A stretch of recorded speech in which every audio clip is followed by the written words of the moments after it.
The CA-1 Conelrad monitor. What was this Cold War device?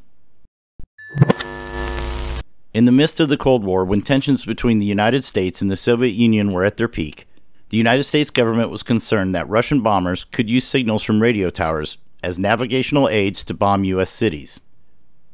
Out of this fear, the Conelrad system was created. Conelrad would essentially override normal radio and TV transmissions, broadcasting a special message before going off the air.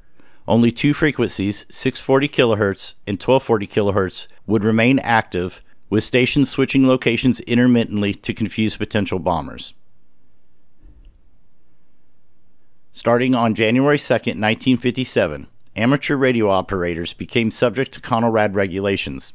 As part of these rules, amateur stations were mandated to cease transmissions in the event that commercial radio stations discontinued broadcasting during a Conelrad alert.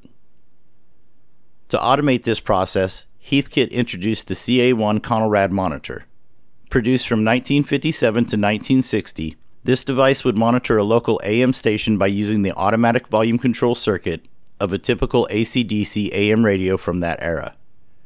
Your transmitter would be plugged into the CA-1, and in the event the AM station stopped transmitting, it would cut the power to your transmitter. Despite its innovative design, the CA-1 was not without its challenges.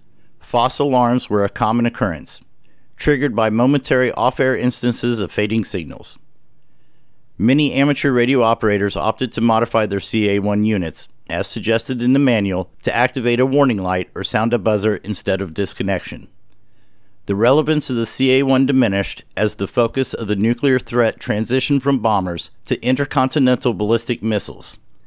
By August 1963, Conelrad itself was replaced by the emergency broadcast system.